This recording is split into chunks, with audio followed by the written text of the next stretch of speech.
Ahoj, v dnešnom videu si ukážeme, ako vytvárať a správovať služby a ich kategórie.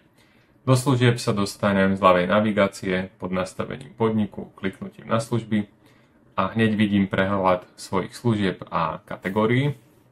Teraz si ukážeme, ako vytvoriť novú službu, takže kliknem na tlačítko Nová služba, tá sa mi vytvorí, po kliknutí na ňu alebo na tlačítko Upraviť a si ju môžem ďalej nastavovať. Takže najprv si ju nazveme. Kategóriu na teraz necháme tak a potom si ukážeme, ako vytvoriť novú kategóriu a túto službu tam pridať. Pridáme popis.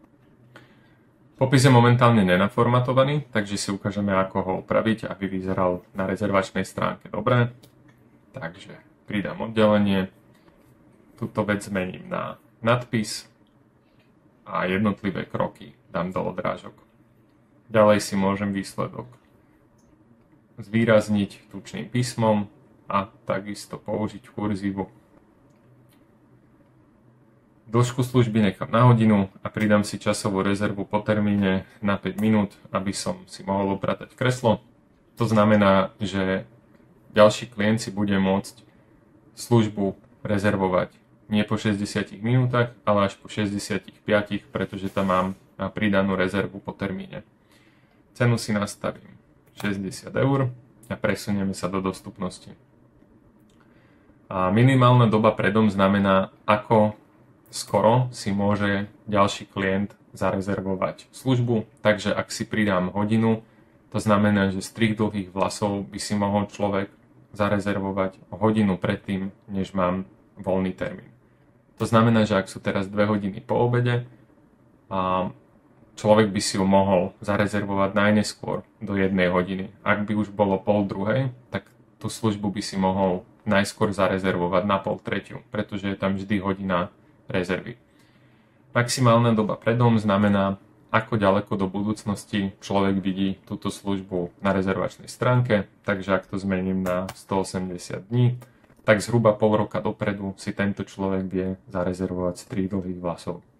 Ak si kliknem na vyžaduje potvrdenie, to znamená, že po vytvorení rezervácie zákazníkom mne príde notifikácia a ja sa môžem rozhodnúť, či túto službu chcem prijať alebo nechcem.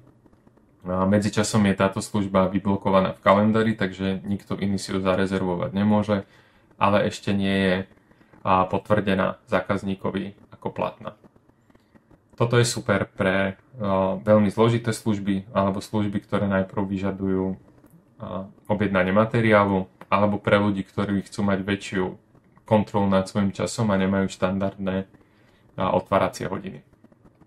A na strih to vypnem a presunieme sa k zamestnancom. Tu si môžem vybrať, kto všetko z mojich zamestnancov môže túto službu vykonávať, takže necháme si iba Tonyho. Štandardne je zapnuté, že si klienti môžu vybrať svojho preferovaného člena týmu, takže po vybratí služby by ešte videli, kto všetko túto službu poskytuje a mohli by si vybrať v tomto prípade Tonyho, ak sa chcú chodiť strihať k nemu. Ak to vypnem, tak v podstate po výbere služby sa im priradí člen automaticky a podľa toho, kto je najbližšie voľne dostupný, a ak sú dostupní všetci, tak sa tá služba priraďuje podľa toho, aby dostali vaši zamestnanci približne rovnaký počet termínov. V nastavení platieb si môžem zapnúť, že vyžadujem platbu dopredu. To znamená, že ak sa jedná o veľmi komplikovanú službu alebo je to nový zákazník a chcem, aby si zaplatili službu vôbec predtým, než prídu a iba vtedy je tá rezervácia platná, môžem to zapnúť. Takisto viem vyžadovať zálohu, teda si viem nastaviť, akú veľkú čiastku potrebujem od človeka, aby zaplatil, aby tá rezervácia bola platná. Zase to dobre funguje treba pri službách, kde človek potrebuje objednať nejaký tovar, napríklad pri foliovaní auta. V ďalších nastaveniach vidím, či chcem posielať na túto službu pripomienky, ktoré si viem ďalej nastaviť v nastaveniach a či chcem zbierať za túto službu hodnotenia, či už na našej platforme alebo do Google. A aké sú otázky rezervačného formulára, ktoré viem taktiež potom preložiť.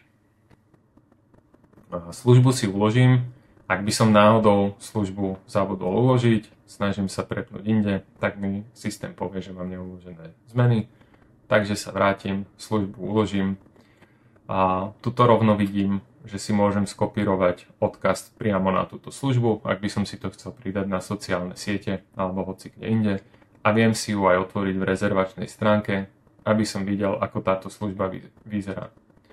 Takže keď si ju otvorím, vidím tu pekný popis, vidím, o čo sa jedná, vidím výsledok.